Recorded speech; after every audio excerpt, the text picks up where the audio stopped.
It was day 157, and it was raining. Or at least Amy hoped it was. She could hear liquid running down the outside of the opaque wall. Of course, a pipe could have broken up level.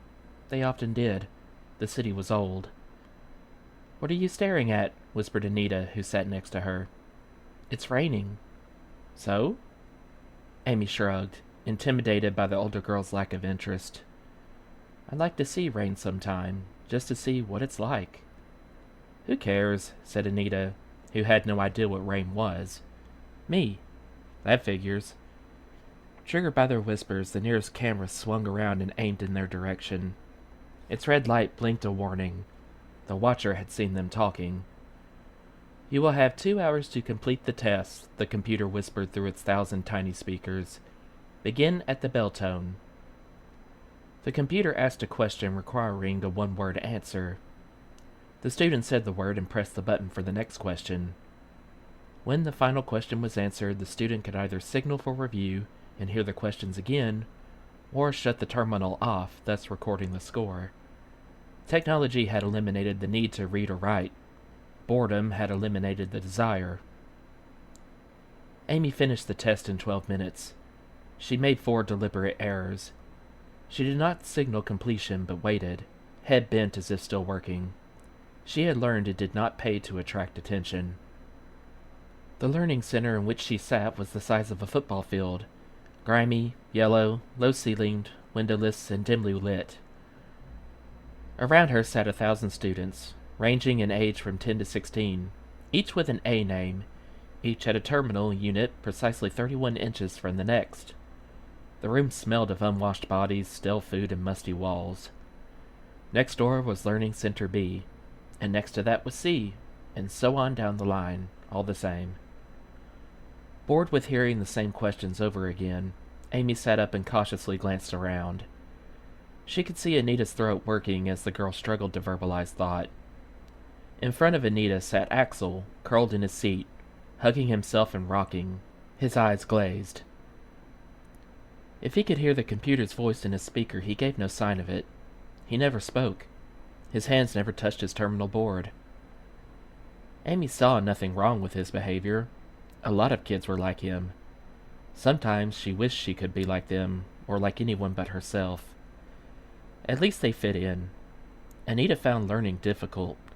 School absorbed her completely, instead of boring her as it did Amy. Axel could shut everything out from the moment he entered the learning center. Only the dismissal bell seemed to release him. Amy was always aware of the boredom, of being shut in with the constant murmur of the instructor's voice in 1,000 speakers, of the whispers and restless shifting of the students, and of the watchers' cameras. Sometimes she wondered what was wrong with her. No one seemed to find fault with their life, or if they did, they kept quiet about it. As she did. Maybe there were a lot of people like her, and she just never knew them. And maybe there weren't. Propping her head on her left hand, she stared unseeingly at her screen while she passed the time daydreaming. Her favorite daydream was going outside. She would imagine what it was like outside the city, a place with no walls and no ceilings, no hallways or ramps, maybe even no people, or less. Halfway down the room, she saw a boy get up and leave. A girl followed, then another boy. She waited for 5 more students to leave before shutting off her own terminal. Anita hissed, "Show off," at her as she left. Axel stopped rocking and sat up. In the control room, the watcher frowned. By chance, he had been watching Amy when she first looked up from her screen. Experience as well as instinct told him she had finished the test, which indicated too quick comprehension. He asked the computer for her life file. Age 11, born on level 9, mother a food prep tech, father unknown. No physical or mental dysfunctions. No recorded deviations. The only mark against the child was literacy. No record of who had taught her to read and write. Literacy was not an official crime, but it was an affectation of superiority which the government tried to discourage among the lower levels, since it often led to unacceptable behavior. He noted that corrective programming had brought her down to mid-normal and kept her there. Or had she kept herself there? That was a possibility. The too bright, could mimic normalcy. The Watcher weighed fact against instinct. Instinct won. He coded her file as that of a potential troublemaker, and returned to scanning in time to see Axel, the transfer from 12, give his terminal a savage kick before running from the room. The exit camera saw Axel pause in the hall, looking for someone. In that unguarded moment, the boy's expression changed from apathy to hope. Perhaps the child was not going psycho, but pretending. The Watcher hesitated. In a job like this, one had to guard against paranoia. When these brats grew up and caused problems, the top levels would always say, "Why wasn't this spotted years ago?" And then his neck would be on the line. Lord, how he hated kids. Axel caught up with Amy at the corner. An emergency car was coming, sirens screaming, the sound trapped and echoing against the low ceiling. Amy had stopped to put on her ear guards. He touched her arm and, when she turned, smiled his sweet, sad smile. Then, as the noise got painfully loud, his eyes left hers and he seemed to retreat into himself. His lips began to move. Thinking he was talking to her, she slid back an ear guard and leaned closer.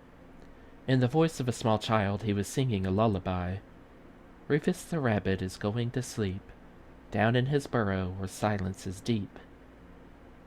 It was close and hot in the hall, but Amy shivered.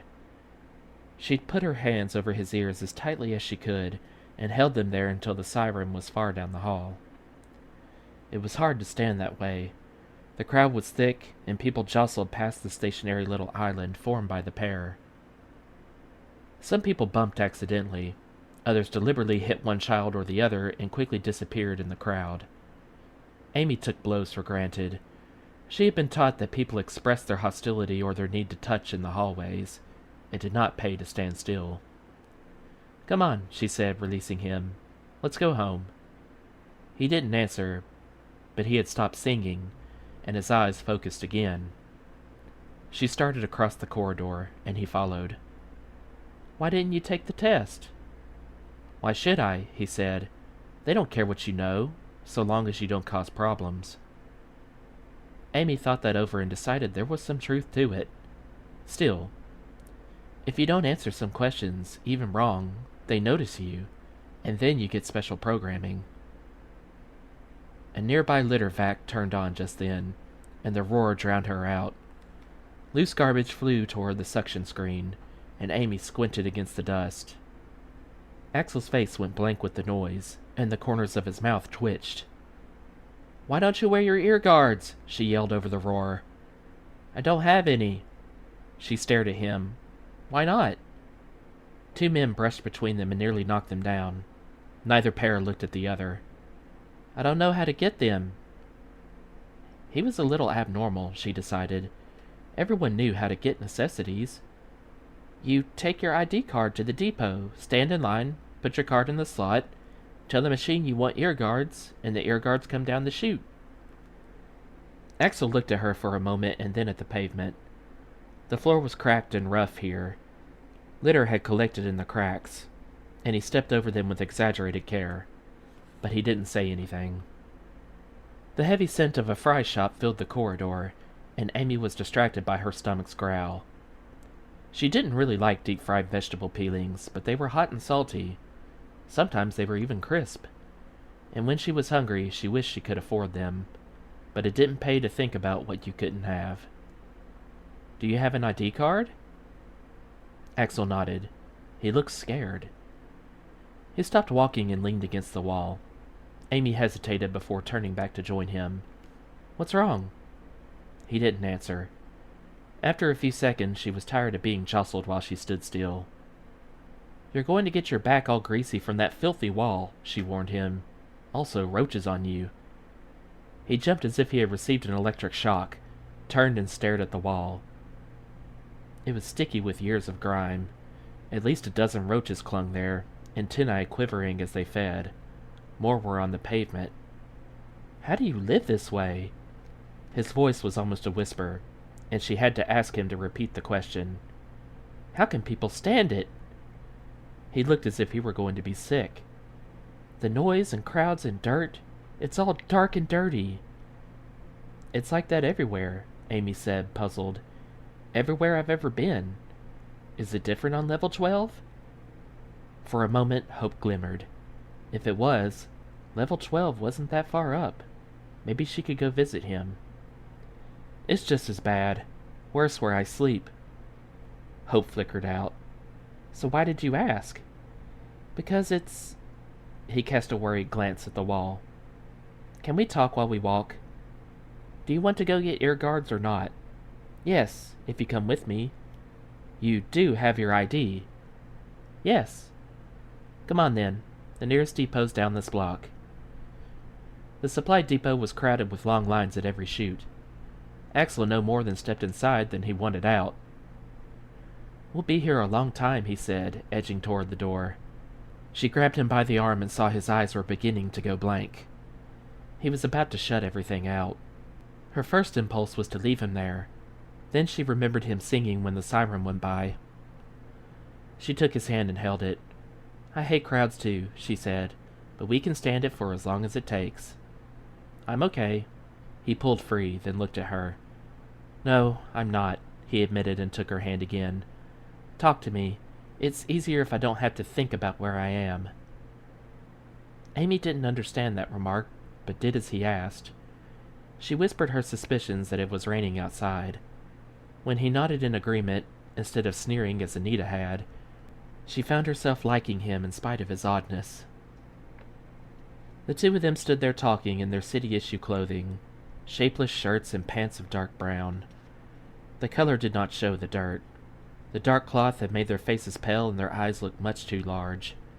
Their hair was cut to regulation standards, a bowl cut with bangs that accented Amy's round face, while Axel's fine nose and chin were reduced to fox-like sharpness. Their shoes were thong sandals, thick-soled and clumsy, and their bare feet were filthy. They looked no worse than anyone else. It's nice when it rains, Axel said, his voice wistful. I didn't used to think so, but I do now. It's not like the irrigation mist. Rain comes in drops, all different sizes and speeds. Sometimes, when the wind blows, it rains so hard the roof sings. You got some line of garbage, kid. A man in line in front of Axel had turned around and was looking down at the boy. The man's voice was heavy with contempt. You never seen rain. You never been outside. You never gonna get outside, so can the crap. Maybe he comes from level 80 and he's slumming, a woman joined in. Maybe he's a midget CS50 in disguise. Both adults laughed. Axel blushed and his chin touched his chest. No one can go outside, another man told the boy, not with hostility, but in an effort to correct wrong thinking. You're old enough to know that. Besides, there's nothing to do out there. There's no reason to go there. Axel risked a glance at the man and quickly looked away but said nothing. Amy didn't blame him for not defending himself. It didn't pay to provoke strange adults. Some of them hit you, and there were never any guards around when you needed them. Like Axel, she kept her head down and her mouth shut until the adults grew bored with staring at them. The lines moved forward slowly. She passed the time wondering if Axel did know what he was talking about. He sounded as if he did. She could hardly wait to get out of the depot to question him, because sometime she was going to go outside, she decided. She was going to see for herself.